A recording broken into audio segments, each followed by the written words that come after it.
Bien, buenas tardes a todos, los hermanos, hermanas que se conectan a la reunión de los martes. Realmente es un gusto estar los martes con los hermanos en Concepción y con todos los que se conectan a esta reunión también. Y especialmente tener la oportunidad de seguir un estudio de manera un poco más sistemática, que no siempre es posible. Y obviamente eso ayuda mucho a poder retener un poquito más. Como es sabido de todos o de la mayoría, estamos siguiendo la epístola del apóstol Pablo a los Gálatas, probablemente la primera carta que él haya escrito, y hemos estado avanzando. Ya estamos en el capítulo 4, ya llevamos varias semanas, nos quedan varias todavía, pero imponemos la calidad por sobre la cantidad. Vamos a leer otra vez en el capítulo 4, de ahí yo voy a compartir mi pantalla. Gálatas 4, versículo 1, porque no tengo para mostrar desde el versículo 1, pues voy a leer hasta el versículo 20. A ver, voy a leer desde el versículo... Bueno, en el 3 Pablo dice, nosotros cuando éramos niños, Pablo ha estado hablando de la función temporal de la ley, de la Torá, una función que es temporal y que también es limitada. Era solamente por un periodo de tiempo y tenía una función de preparar, proteger, cuidar, convencer, en fin. Y todo eso, esa función se cumplió, ¿ya? Se cumplió y justamente usando esa clase de lenguaje, en el versículo 4 Pablo dice, pero cuando vino el cumplimiento del tiempo, Dios envió a su Hijo, nacido de mujer y nacido bajo la ley, para que redimiese, rescatara a los que estaban bajo la ley, a fin de que recibiésemos la adopción de hijos. Hablamos bastante de esto la semana pasada. Pablo ocupa un concepto que era conocido en el primer siglo. La idea de adopción tiene similitudes con el concepto actual de adopción, pero también tenía particularidades, incluso en el mundo griego, el mundo romano, podían haber algunas diferencias también. Pero básicamente una adopción en el mundo romano implicaba que el padre, que era que tenía el derecho absoluto, ¿verdad? El pater familias, era quien guiaba, gobernaba los destinos de una casa, de un hogar, podía desheredar a un hijo si no estaba conforme y podía adoptar a otro a quien consideraba tener las virtudes para ser un heredero digno. En fin, Pablo ocupa esta figura de la adopción para hablar de cómo los que han puesto su fe en el Señor Jesús han llegado a ser adoptados. Y eso no implica ser hijo de segunda categoría, todo lo contrario, la figura que Pablo ocupa, como algunos podrían pensar, ¿verdad? Algo que por supuesto no es así, pero alguien podría pensar que es una especie de subcategoría. Todo lo contrario, la adopción es algo extraordinario y lo era también en el primer siglo. Y una persona que era adoptada tenía todos los derechos, absolutamente todos los derechos que podrían pertenecer a alguien que era biológicamente parte de su grupo familiar. En el versículo 6, y por cuanto sois hijos, Dios envió a vuestros corazones el Espíritu de su Hijo, el cual clama, Abba Padre. Así que ya no eres esclavo, sino hijo, y si hijo, también heredero de Dios por medio de Cristo. Este es un tema grande en Gálatas, el tema de llegar a ser heredero. Una de las cosas que Pablo ha estado debatiendo es que estos judaizantes, le hemos llamado también los agitadores, falsos maestros, un comentarista le llamó en inglés los erroristas, muy cerquita de terroristas, es erroristas, están guiando a las personas al error con su enseñanza y perturbando la fe de los creyentes. Y Pablo entonces ha ocupado, por ejemplo, el caso de Abraham, algo que los agitadores usaban. Si alguien quiere llegar a ser parte de la herencia de las promesas hechas a Abraham, debe circuncidarse para tener total acceso y todos los beneficios que hay en el padre Abraham. Pablo dice eso no es necesario, la promesa vino por medio de la fe, no a través de la ley. Y todo aquel que pone su fe en Cristo, entonces llega a disfrutar, llega a ser un heredero, por decirlo de una manera, de Abraham. Así que Pablo ha estado todo este tiempo debatiendo, defendiendo esta tesis, esta verdad más bien que una tesis. Versículo 8 del capítulo 4, ciertamente en otro tiempo, no conociendo a Dios, servíais a los que por naturaleza no son dioses, mas ahora conociendo a Dios, o más bien siendo conocidos por Dios, ¿cómo es que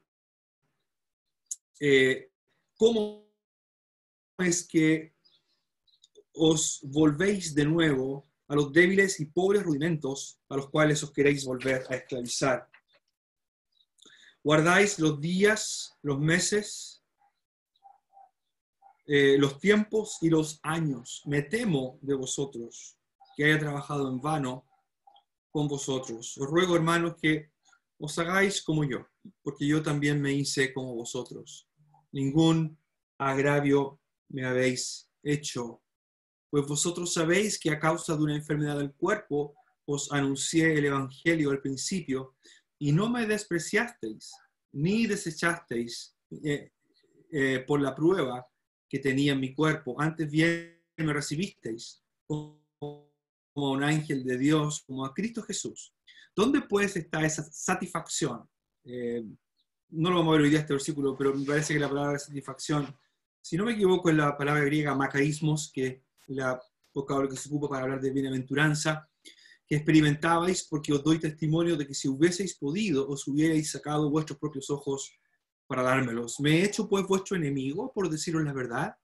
Tienen celo por vosotros, pero no para bien, sino que quieren apartaros. Pablo está hablando de los perturbadores, los agitadores. Tienen celo, pero no para bien, sino que más bien quieren apartaros de nosotros para que vosotros tengáis celo por ellos. Bueno es mostrar celo en lo bueno, siempre y no solamente cuando estoy presente con vosotros. Hijitos míos, por quienes vuelvo a sufrir dolores de parto hasta que Cristo sea formado en vosotros. Quisiera estar con vosotros ahora mismo y cambiar de tono, pues estoy perplejo en cuanto a vosotros. Bien, llevamos una parte importante de la carta. Es posible que aquí se produzca un cambio en la estrategia retórica del apóstol Pablo, en el sentido de que va a pasar de la defensa a la apelación o a la exhortación, a quizás algo un poco más, diríamos, emotivo, más sentimental, para que los Gálatas entonces cambien su perspectiva, ¿verdad? Ese es el propósito de la carta. Pero hasta el versículo 12, hasta el versículo 11, Pablo ha estado fuertemente y teológicamente debatiendo la falsa postura o la postura de estos agitadores. Pero lo vamos a ver con el tiempo ahora. Tenemos que ver hoy día con un poquito más detalle, entonces, justamente estos últimos 4 versículos de la parte defensiva de la carta, del versículo 8 al 11, a ver si podemos compartir. Lo que quiero hacer es mostrar algunas características, algunas cositas literarias de esta carta que creo que nos ayudan a ver. Ok, ahí estamos. Esta es la porción que no la vamos a ver hoy día, nos va a tomar un par de reuniones. Es muy interesante la clase de lenguaje que Pablo ocupa acá. Hay ciertos vocablos que me parece que son vocablos clave para tratar lo que va a ver aquí. Por ejemplo, el apóstol Pablo va a hablar de...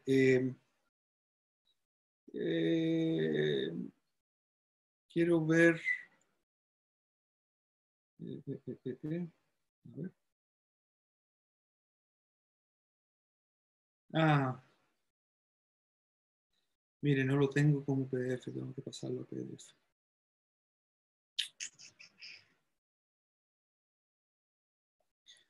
Si me dan un segundo...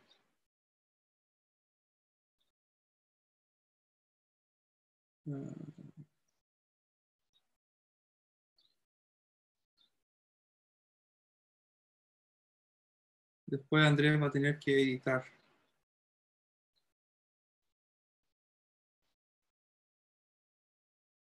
Va a tener que cortar, ¿cómo se dice? Cortar y pegar. Lo que quiero hacer es mostrarles algunas cositas que tienen que ver con eh, la... Ahí está. ¿Cómo funciona el pasaje literariamente hablando? Aquí está. Ciertamente en otro tiempo, dice el versículo 8, no conociendo a Dios, servíais, etc. Lo que quiero resaltar hoy día, y lo que vamos a ir viendo, es cómo Pablo en esta sección va a fundir en una sección que de alguna manera marca un cambio dentro de la carta, pero eso no quiere decir que no esté vinculado, y por eso es importante observar esta clase de características literarias de esta porción. Porque aunque Pablo va a introducir una nueva manera de tratar el tema, eso lo va a hacer también vinculándolo con términos clave. Por ejemplo, la idea es de esto de nuevo, volver. Y Pablo va de alguna manera a terminar en la siguiente sección que él abre y que cierra, en una parte que es un poco autobiográfica, ¿verdad? Y dice, vuelvo a sufrir dolores de parto. Es decir, el retroceso en la experiencia de los creyentes de Galacia, el retroceso, querer volver a algo que no tienen por qué volver. Pablo lo ha explicado, sois hijos, el Espíritu de Cristo o el Espíritu de su Hijo está en vosotros, sois hijos, por tanto herederos. ¿Por qué queréis volver? Esta idea de volver es evidentemente importante en el argumento del apóstol Pablo. Y va a traer implicancias para él también, porque en el versículo 19 él va a decir, por quienes vuelvo a sufrir otra vez. El apóstol Pablo ocupa el mismo vocablo para hablar de esta idea de otra vez, de volver a ese estado. Ahí está. Hay algo muy interesante aquí que lo vamos a ver de nuevo. Palinanocen, y aquí al final está otra vez cuando Pablo dice, hijitos míos, quienes otra vez vuelvo a sufrir. Palin. Bueno, vamos a ir por parte, vamos a ir a entrar un poquito al versículo. Lo primero, el versículo 8, parte con lo que se llama una partícula adversativa, y como dice el título, ¿verdad? Lo que quiere marcar es un contraste, ¿ya? Ciertamente aquí no me gusta mucho, creo que aquí más bien deberíamos colocar un pero, o un más bien, de lo que quiere hacer es marcar un contraste, ¿ya? Ala, eso es lo que indica. Y entonces dice, pero en otro tiempo, es decir, o en aquel entonces, y con esa expresión el apóstol Pablo está mirando hacia, obviamente, la antigua condición de los creyentes antes de creer el mensaje del Evangelio. Por tanto, en un estado de estar encerrado bajo la ley, o usando la figura del ayo, ¿verdad? Que Pablo ha ocupado ya aquí en Gálatas, del paidagogos, que tenía como función proteger a este niño, ¿verdad? Sean gentiles o sean judíos. Bueno, en ese tiempo el apóstol Pablo dice, no conociendo a Dios. Es muy interesante lo que el apóstol Pablo, la manera en que ocupa los verbos aquí, dice esta expresión, no conociendo a Dios, es un verbo participio, y los verbos participios en griego son muy importantes, bueno, en español también. pero cuando estudiamos la escritura, los verbos participios generalmente pueden funcionar como adjetivos, también pueden funcionar como adverbios. Y esto es muy interesante porque la forma del verbo aquí, del verbo participio, la forma que tiene, debería ser entendida como adverbial. De tal manera que hay varias maneras de leer el versículo. Una posible traducción podría ser entonces, pero en aquel entonces, porque no conocíais a Dios. Esa sería una manera de poder entender este participio. En vista de que, o porque no conocían a Dios, servíais o servisteis. El tiempo es aoristo aquí, probablemente indicando a un tiempo pasado. Dice, pero en aquel entonces, porque no conocíais a Dios, o esa es la razón por la cual ellos entonces servían a los que por naturaleza, ¿verdad?, no son dioses. Y esto es tremendamente llamativo también. Aquí hay otro vocablo importante dentro del argumento que el apóstol Pablo va a usar, y que es el verbo servir, ¿ya?, que está aquí. El verbo servir, generalmente, cuando hay un contexto cúltico, ¿verdad?, un servicio a Dios, generalmente tiene un sentido, voy a decir, religioso o espiritual. En el Antiguo Testamento aparece muchas veces la idea de servir a Dios. Cuando se servía a otros dioses, lo que realmente estaba pasando es que se estaba adorando a otros dioses. Y esto es muy prominente en el Nuevo Testamento también. En Romanos 12 el apóstol Pablo habla de esto cuando dice, ¿verdad? Como dice, os ruego por tanto por las misericordias de Dios que presentéis vuestros cuerpos en sacrificio vivo.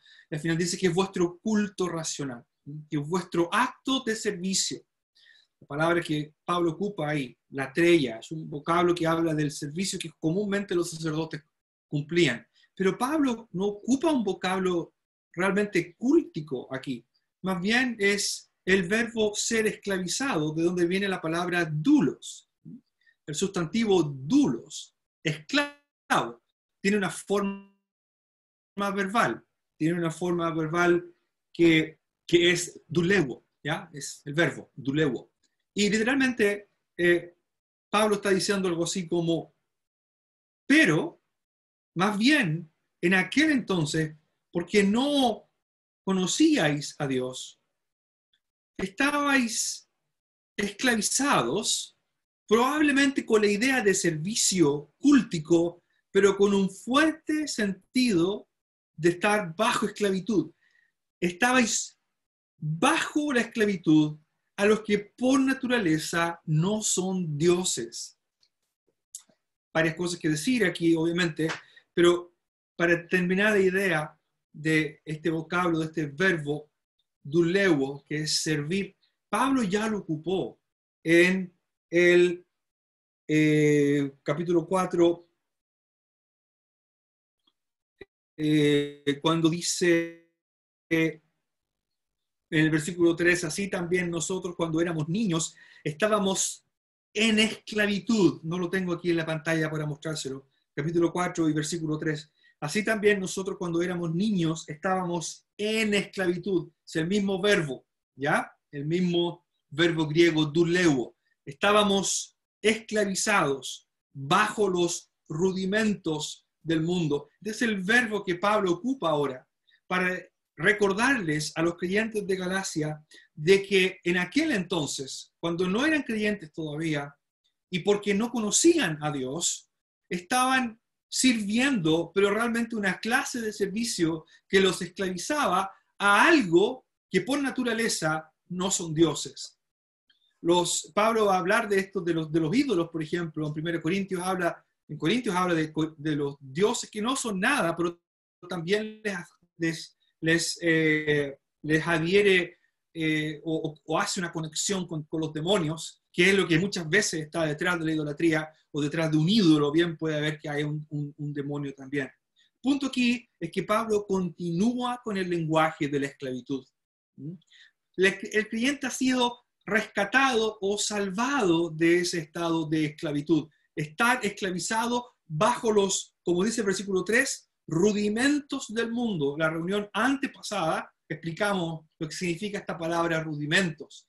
Probablemente se refiere, dijimos ahí en esa oportunidad, a aquellos principios básicos que se terminan convirtiendo en la tendencia que gobierna la manera de pensar, la manera de actuar de una sociedad, ya sea del mundo secular o religioso. Pero en el primer siglo no existía esta diferencia, ¿verdad?, entre lo que es secular y lo que es religioso. Todo estaba relacionado con los dioses. Por tanto, los rudimentos del mundo se asociaban, los rudimentos, ¿verdad? Estos rudimentos se asociaban con estos principios fundamentales que estaban interconectados o relacionados con la idolatría o con los dioses.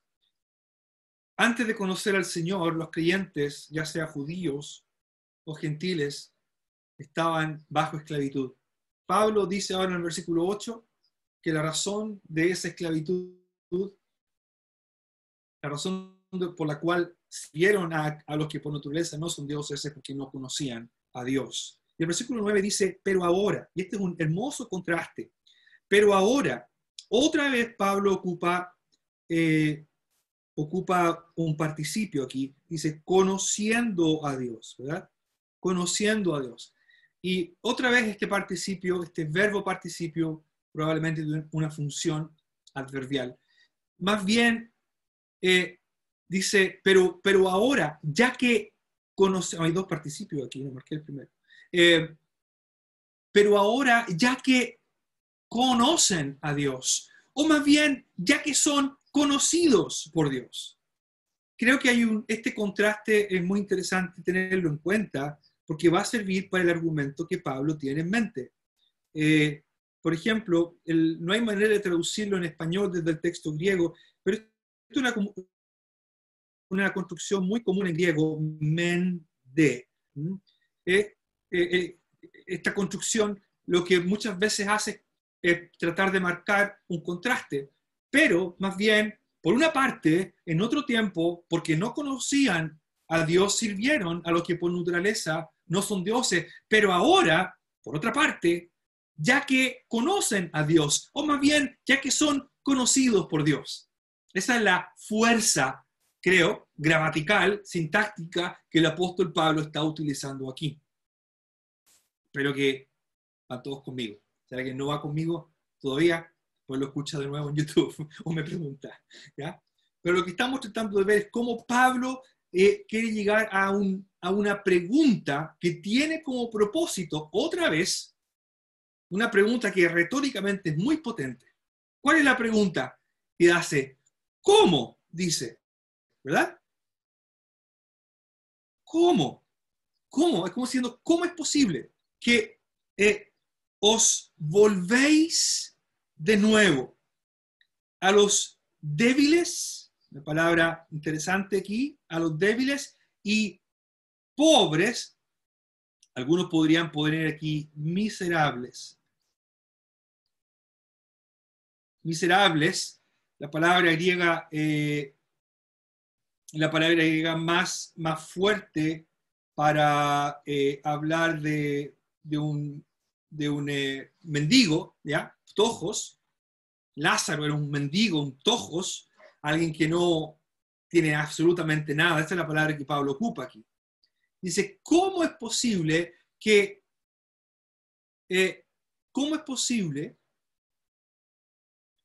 de nuevo os estáis volviendo a las débiles? La misma palabra que Pablo va a usar más abajo para hablar de la enfermedad, ascenes, una palabra que habla de debilidad física, enfermedad, cualquier clase de debilidad, pero muchas veces física. Pero aquí los débiles y miserables rudimentos a los cuales otra vez, de nuevo, os queréis volver o estáis queriendo otra vez esclavizar. El mismo verbo que Pablo ha ocupado aquí, el verbo duleo, ¿verdad? Servíais a los pobres a los cuales queréis esclavizar. Aquí está el verbo otra vez, ¿ya? El verbo duleo. Varias cosas que decir en esta parte. Lo primero, cuando Pablo dice esta pregunta, ¿cómo es posible, ¿verdad? Esa es la fuerza del vocablo aquí. ¿Cómo es posible que os estáis volviendo de nuevo? Y esto es muy, muy llamativo. El vocablo volver es muy importante dentro de la teología bíblica incluso. Este vocablo volverse. El vocablo volverse, epistrefo. Este vocablo volverse es un término que aparece muchísimas veces en el libro de Hechos de los Apóstoles. Epistrefo es el vocablo que se ocupa para convertirse a Dios. Volveos a Dios. Justamente este vocablo aparece en una de las predicaciones de Pablo en Galacia, ¿verdad? Cuando él está en Listra predicando y, ¿verdad? Sanó a un hombre, esto está en Hechos capítulo 14, Pablo, Bernabé, dice, lo sanan.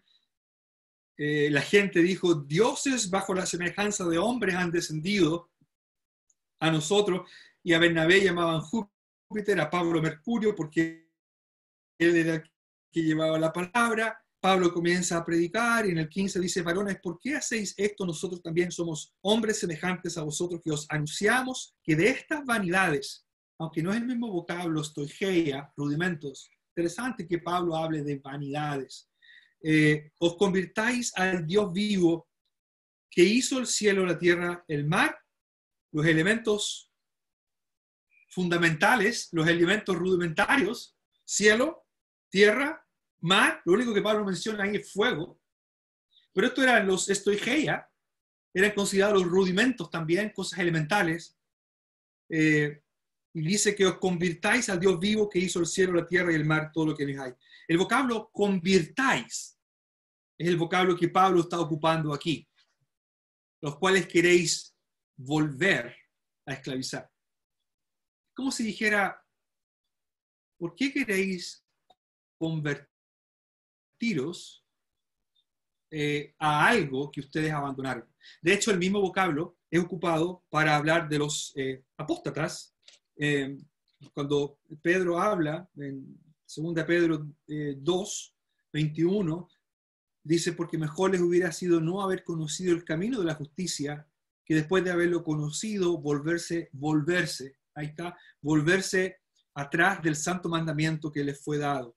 Pero les ha acontecido lo del verdadero proverbio, el perro vuelve a su vómito y la puerca lavada a revolcarse en el cielo. Así que el vocablo volver no solamente se ocupa en términos positivos de convertirse a Dios, también se ocupa para referirse a abandonar a Dios, apóstata. Bueno, este es el vocablo que Pablo ocupa acá. Y dice, pero ahora, ya que Dios los conoce, y esto es también tremendamente importante. A los que les gusta C.S. Lewis y los que han leído las Crónicas de Narnia, si alguien no ha leído las Crónicas de Narnia, tiene que leer las Crónicas de Narnia. Va a ser tiempo aprovechado. Qué gran historia.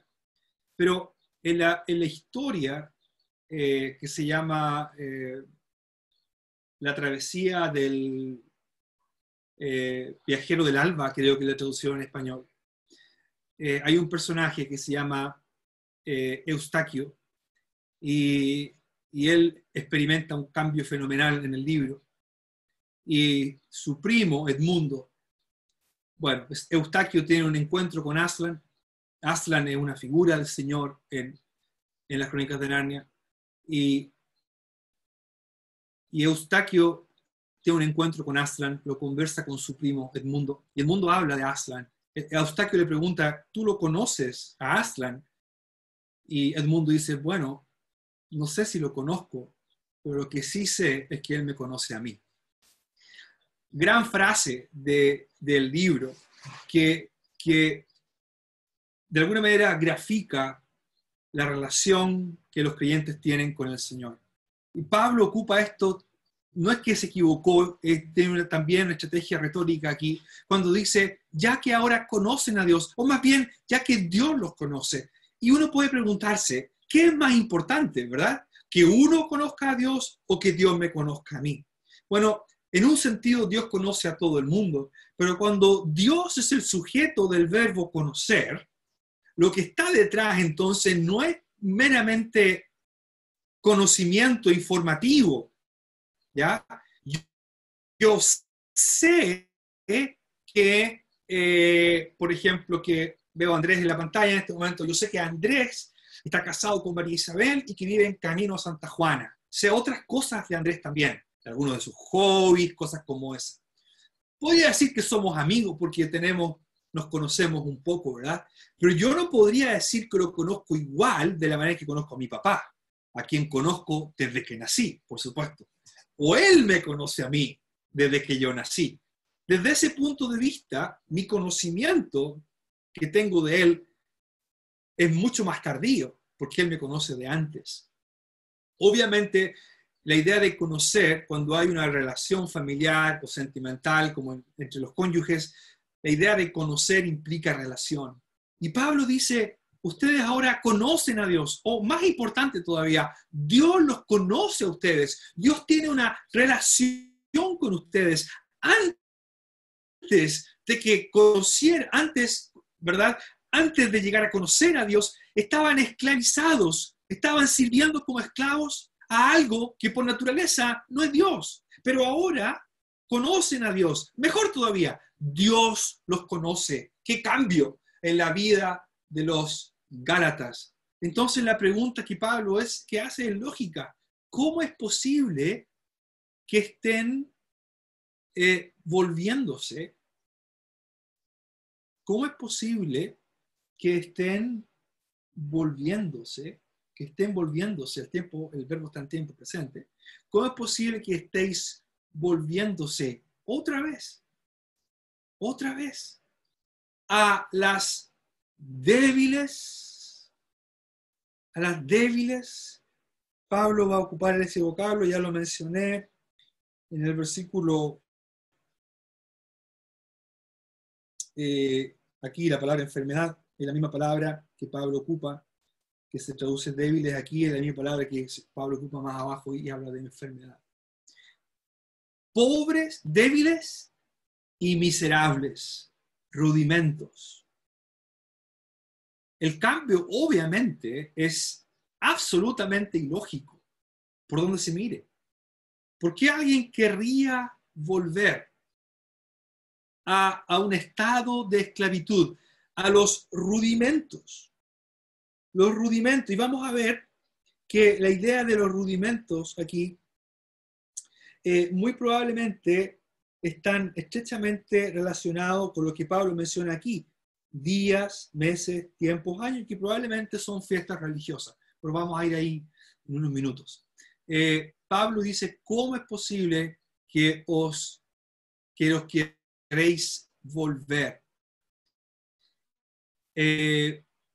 Cuando dice aquí, os queréis volver. Es muy interesante lo que Pablo construye aquí. Él ocupa dos adverbios. Estos dos adverbios que ocupa, queréis volver a esclavizar. Ocupa este vocablo que es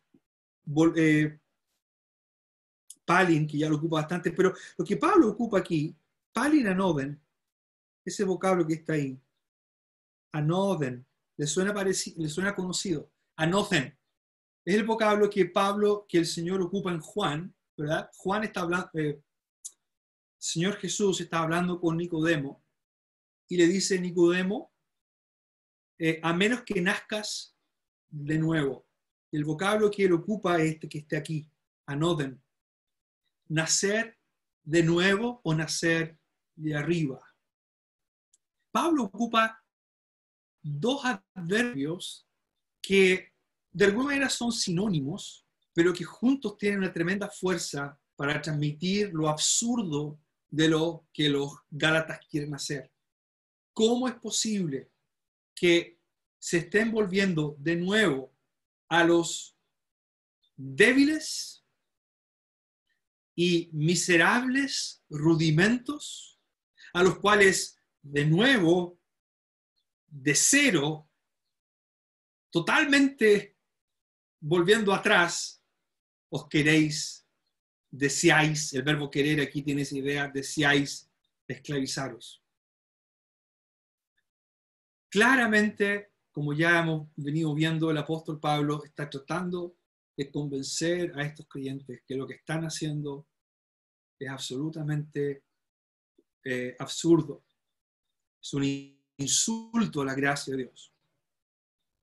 Entonces, luego que él ha mencionado estas cosas, él va a decir, estáis guardando, ¿verdad? Guardáis, tiempo aquí, estáis guardando los días, los meses, los tiempos, los años. Otra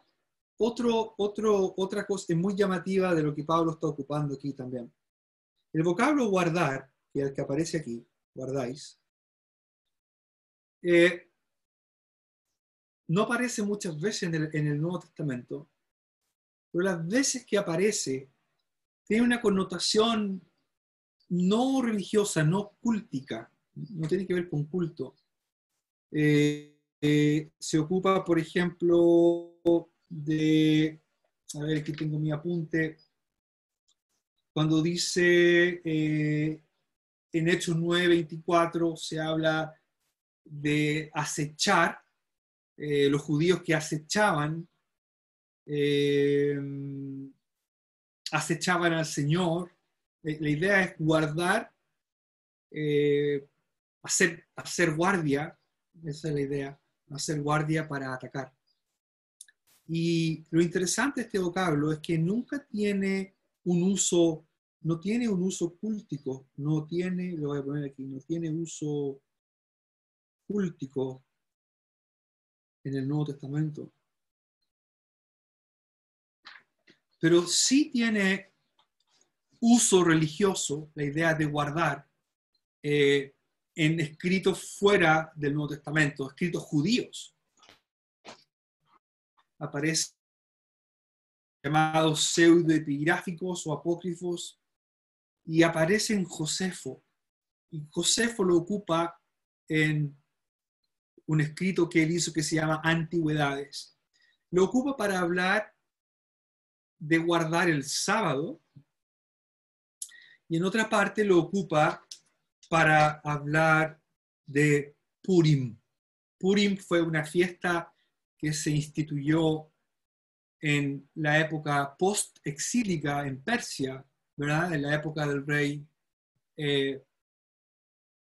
Artajerjes, bueno, Jerjes, realmente Asuero, en el libro de Esther, en Persia.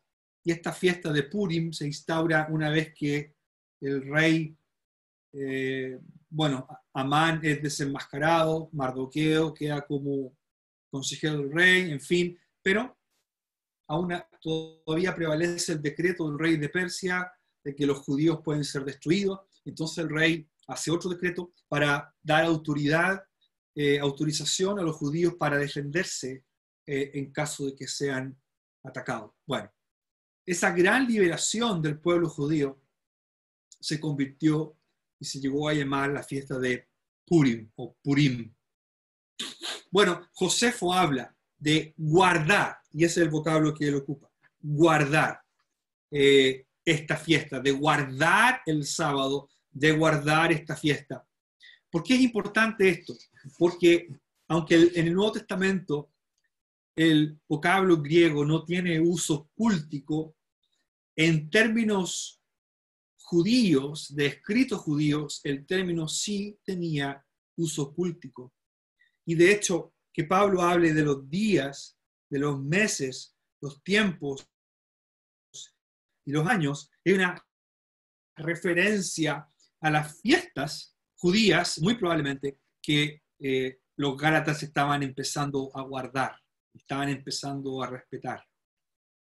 Y ese es el problema. Hemos dicho varias veces en las reuniones de que si alguien parte con algo, si alguien acepta la circuncisión, como era el caso de los Gálatas, que estaban comenzando a aceptar la circuncisión, bueno, ese acto, como vimos en el capítulo 1, versículo 6, equivalía a desertar, a volverse, en el mal sentido de la palabra, ¿verdad?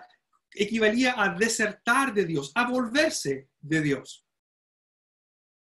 Y el problema, decíamos, que al aceptar la circuncisión como algo inicial, abría la puerta para que entraran todas las otras cosas relacionadas con el judaísmo. O sea, si alguien comenzaba por guardar la circuncisión, iba a tener que, obviamente, tener que guardar la dieta alimentaria, como cuando hablamos del capítulo, en el capítulo 2 de Gálatas, ¿se acuerdan? Iba a tener que guardar la dieta alimentaria, pero no solamente eso, sino que iba a comenzar a tener que guardar también las fiestas religiosas. Y este es el punto, y esta es la relación con la idea de rudimentos. Acuérdense que la palabra rudimentos tenían que ver con los principios fundamentales que terminaban determinando el comportamiento de una sociedad.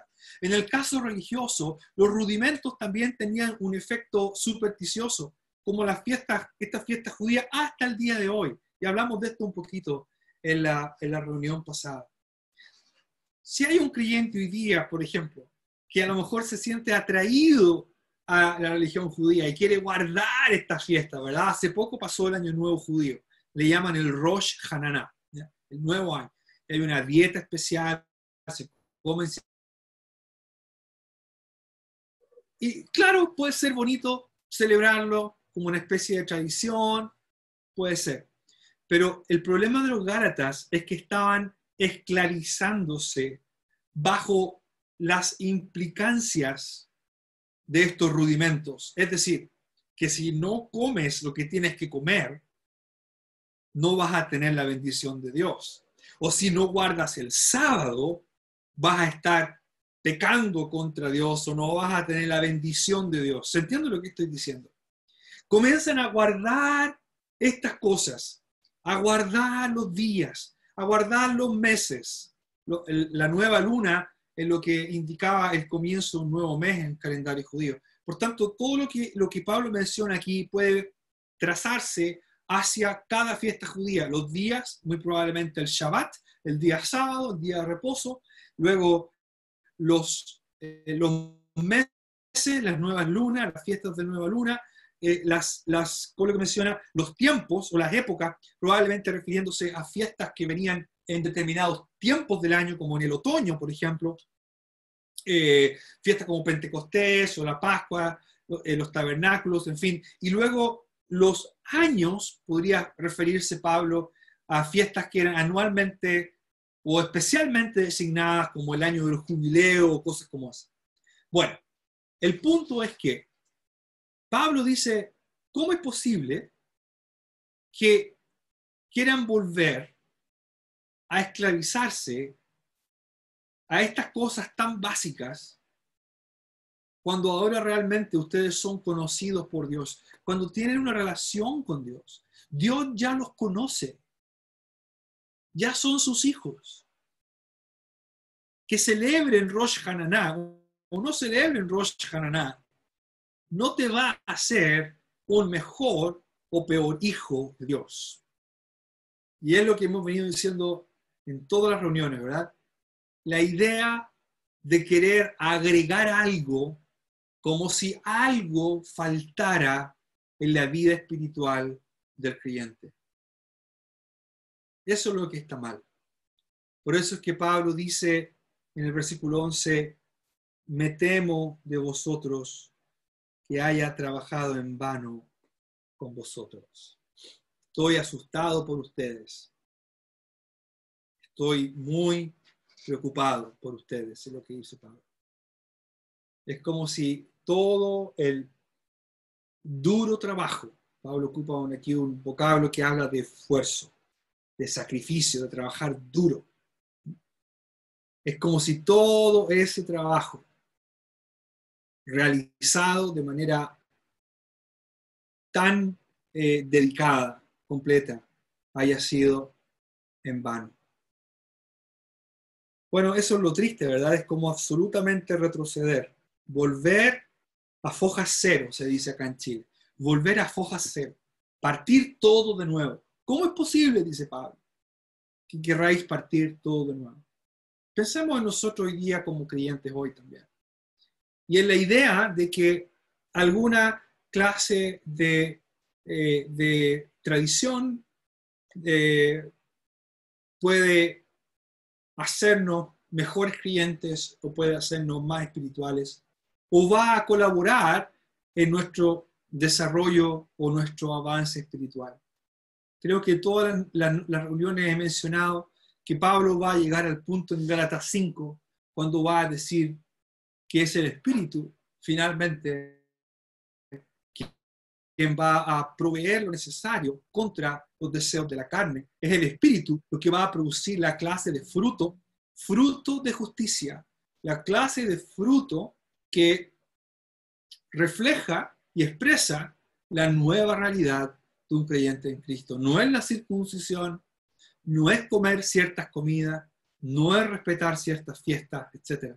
Al final estos creyentes se estaban esclavizando bajo estos rudimentos porque estaban esclavizándose bajo lo que estos rudimentos predicaban. Lo que estos rudimentos predicaban es que si no lo hacías, ibas a tener un mal año, ibas a tener una maldición, etc. Y mencioné el ejemplo de la ropa interior de color amarillo que se pone cierta gente a final de año, o comer legumbre, ¿verdad?, a fin de año. O sea, usted come legumbre el 31 de diciembre para que sea un buen año. Si usted comió legumbre el 31 de diciembre del año 2019 pensando a tener un super 2020, claramente no resultó porque el 2020 ha sido un año difícil y las legumbres no ayudaron mucho. Claramente una persona que cree que estas cosas le van a ayudar como creyente, Pablo dice, esa persona está volviendo a esclavizarse. Está bajo un estado servil. Está sirviendo a algo que por naturaleza no es Dios. Los creyentes somos llamados ahora a desarrollar y a crecer en la relación que tenemos con el Dios que nos conoce. Y eso es hermoso, saber que Dios nos conoce, Él nos conoce. No hay nada que vayamos a hacer para impresionarlo, ni nada que vayamos a hacer para defraudarlo, porque ya nos conoce, sabe exactamente cómo somos. Él no se va a llevar ninguna sorpresa con nosotros. Nuestra actitud más bien es la de aprender a vivir en el Espíritu, que por supuesto es muy difícil, pero es lo que Dios espera de nosotros. Estoy casi en la hora, pero dejemos introducido lo que va a comenzar aquí en el versículo 12 en adelante. Versículo 12 marca un nuevo inicio, de aquí para abajo, ¿verdad? Versículo 12. Es interesante porque en el texto original, aquí está el texto griego, ¿verdad? Gines theos ego,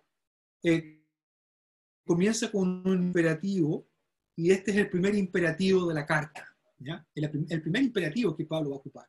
El texto en español que dice, comienza con os ruego, hermanos, que os hagáis como yo.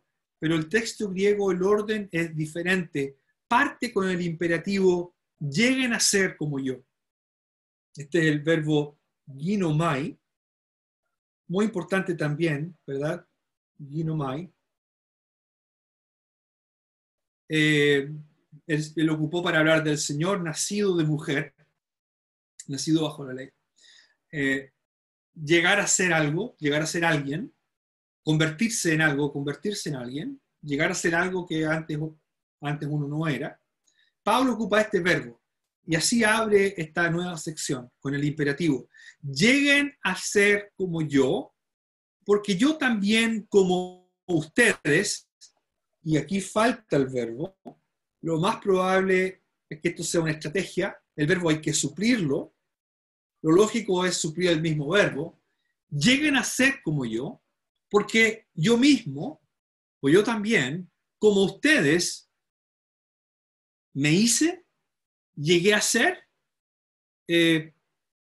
bueno, como sea, lleguen a ser como yo, porque yo mismo, como ustedes, he llegado a ser, hermanos, les ruego. Y luego termina la frase del versículo 12, no me han hecho ningún mal, no me han hecho ningún agravio. No voy a alcanzar a explicar esto del agravio, probablemente, solamente explicar un poquito esta idea de lleguen a ser como yo. Decía al principio que esto marca el inicio de una nueva sección en la carta con el primer imperativo, y el primer llamado del apóstol Pablo es lleguen a ser como yo. ¿En qué sentido? Bueno, no es la primera vez que Pablo ocupa la figura o la idea de imitarle, ¿verdad? Ser imitadores de mí, como yo de Cristo. Lleguen a ser como yo, Gálatas, en el sentido de que yo ya no estoy esclavizado. Yo ya no estoy bajo los pobres, los débiles y miserables rudimentos. Ya no estoy en esas cosas. Eso ya no me esclaviza. Pablo ha hablado, por ejemplo, en el capítulo 2, versículo 20, con Cristo estoy crucificado, lleguen a ser como yo. Con Cristo estoy crucificado, ya no vivo yo, mas vive Cristo en mí, y lo que vivo en la carne lo vivo en la fe. Ahora vivo en la fe. Yo ya no vivo en el temor de aquellos viejos rudimentos, pobres, miserables, débiles, que nada hacen por mí excepto esclavizarme. Más bien ahora vivo bajo en la carne, en la fe del Hijo de Dios, el cual me amó y se entregó a sí mismo por mí. Ya no estoy bajo la ley, ya no estoy bajo maldición, ya no estoy bajo ayo, tengo el espíritu de su Hijo, soy un hijo de Dios, Él me conoce, vivo por fe, ando por fe. Esa es mi vida, háganse como yo. Hermanos, lleguen a ser como yo también llegué a hacerme como ustedes. Y probablemente aquí la idea es cuando Él estuvo en medio de ellos, tuvo la suficiente flexibilidad, la abundante flexibilidad para tener libertad en cuanto a predicar el Evangelio. ¿Verdad? Pablo ocupa este argumento en 1 Corintios cuando dice, me he hecho a los judíos como judíos para ganar a los judíos, a los que están sujetos a la ley, aunque yo no esté sujeto a la ley, como sujeto a la ley, para ganar a los que están sujetos a la ley, a los que están sin ley, como si yo estuviera sin ley, no estando yo sin ley de Dios, sino bajo la ley de Cristo, para ganar a los que están sin ley. Me he hecho débil a los débiles para ganar a los débiles. A todos me he hecho de todo para poder salvar o para que de todos modos salve a algunos. Pablo tuvo la suficiente flexibilidad, nunca comprometió la verdad del Evangelio, jamás, pero tuvo la suficiente flexibilidad para poder ser aceptado y poder predicar el mensaje del Evangelio. Pablo pide ahora a los creyentes de Galacia que imiten esa flexibilidad, pero esa flexibilidad viene de aprender a disfrutar la libertad en Cristo, la vida en el Espíritu, la fe que se vive en el Hijo de Dios. Vamos a orar. Padre, gracias por esta preciosa carta, la preciosa verdad de que somos tus hijos, de que tú nos conoces, que somos conocidos por ti. Qué preciosa, qué tremenda, qué inigualable bendición. Bendice a tu pueblo, ayúdanos a vivir, a andar en el Espíritu. Te lo rogamos en el nombre del Señor Jesús. Amén.